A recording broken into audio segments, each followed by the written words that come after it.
What's up, guys? Welcome to part 2 of the favorite Deputy Keyblade build. This time I'm going to cover painting. I did the construction of it in the last video and a lot of you guys wanted to see how to paint it. So I'm going to do just that. And as you can see, I already have all of my, I don't know, like grip circles, I guess you could call them, inside of my tube here. And what you'll notice here is that I have put a silver Sharpie line on either side of each one, and all I did at this point here was just kind of space them out as visually evenly as possible, right? And I grabbed the Sharpie and I put a line at the top and at the bottom, and here just the top because I can't access the bottom, and then I did that on both sides. Now what that's going to allow me to do is just slide all of them out of the way. I'm gonna put a little bit of glue here, a little bit of glue here, slide the first one down. A little bit of glue here, a little bit of glue here, second, third, so on and so forth until everything is glued into their position, so that once we paint it and we're done with everything and we're actually gripping it here, these don't slide out of the position that they're in.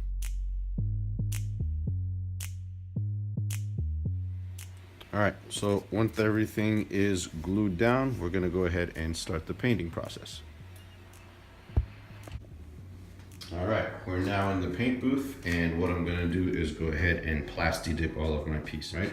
2 or 3 coats of this, 15-20 minutes in between coats, give it time to dry, and then do another one until your surface is nice and smooth.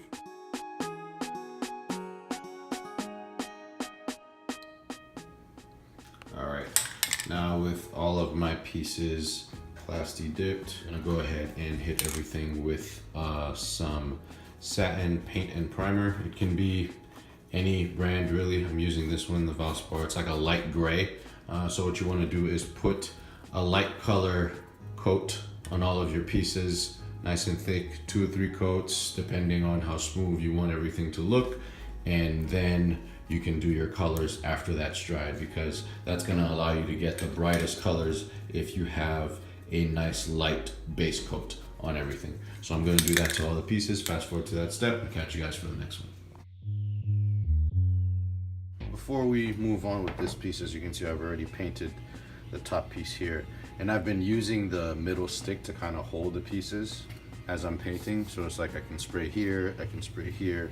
Super useful that way. You get 2 for the price of 1. But what I'm going to do is mask this handle part here and also the little rocket turbines here, because those are black in the prop. So before I do my light base coat, I'm going to go ahead and mask this out real quick.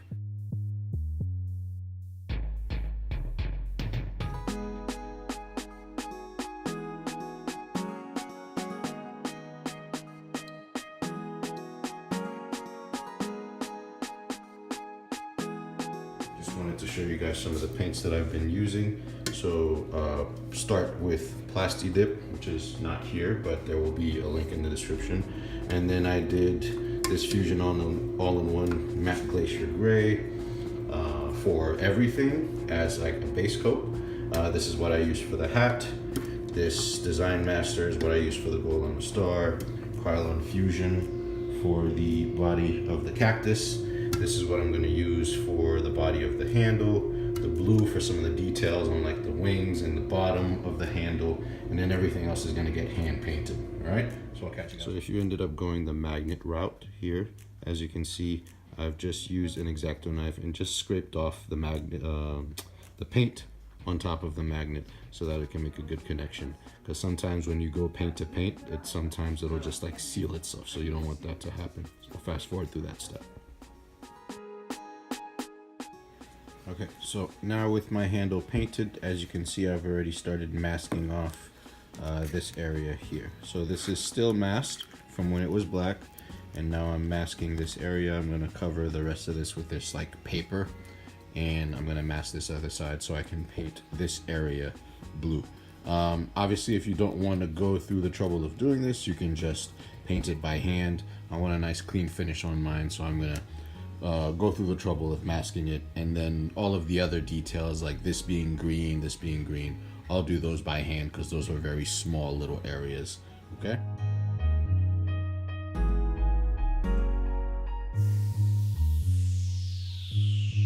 That's really what you're looking for right there out of your masking job, right? So I'm gonna keep doing that.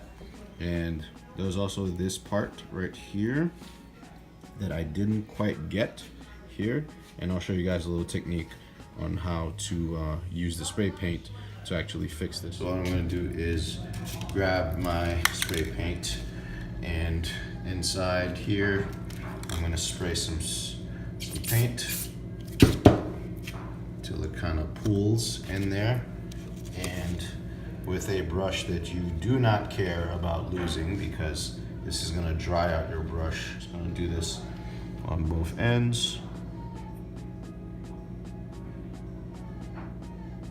Like so.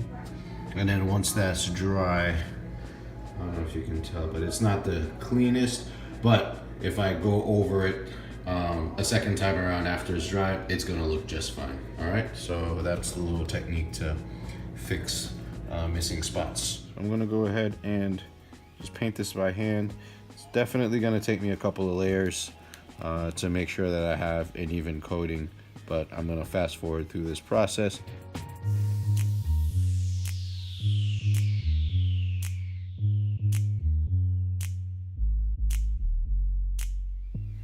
All right, so not quite done with the purple yet. It's taking so many coats, but maybe if you guys have a better purple, it'll take you less coats. The green actually just took 2 coats and it worked just fine. So something about the purple that I'm using is not really working to my advantage right now, but eventually it'll get full coverage. In any case, so I'm gonna grab a piece of masking tape. You see this little area right here? I'm going to mask this area from here to the other side, right there. Just making sure it's visually straight, something like that. All right, and what I'm gonna do is this section right here, this little section from this line up over to this side, I'm gonna use this iridescent paint to make it look like it's a separate panel, really. So I'm gonna give it a different coloring with this Liquitex Basics iridescent paint.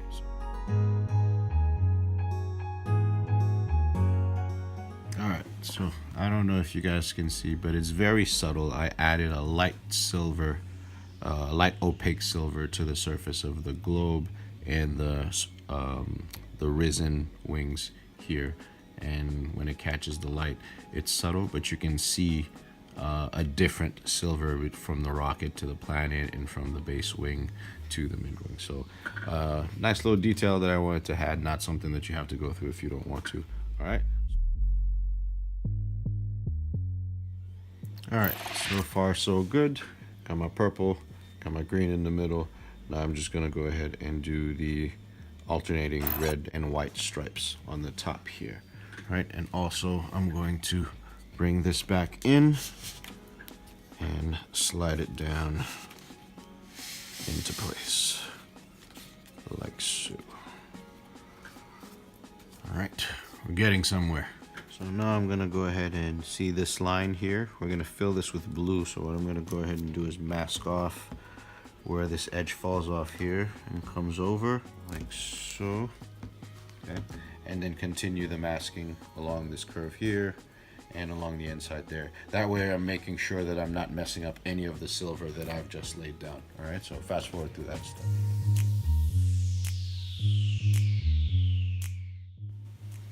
All right, so again, you don't have to go through all of this. I'm gonna use a paint pen. You can literally use a Sharpie if you have a fine tip Sharpie, or if you're really good with your fine motor skills, you can go ahead and freestyle that line onto there. I have been working on this for the past 2 days. It's been a lot of painting. Don't feel like messing it up, so taking my time to mask it. So I'm just gonna go through the process of putting that line down.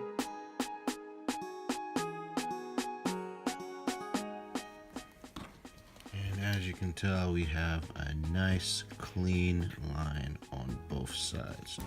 So I have my red, I have my green, and for this piece here, the sheriff piece, the inner circle here, is silver, and so is this stem. So I'm just gonna paint that.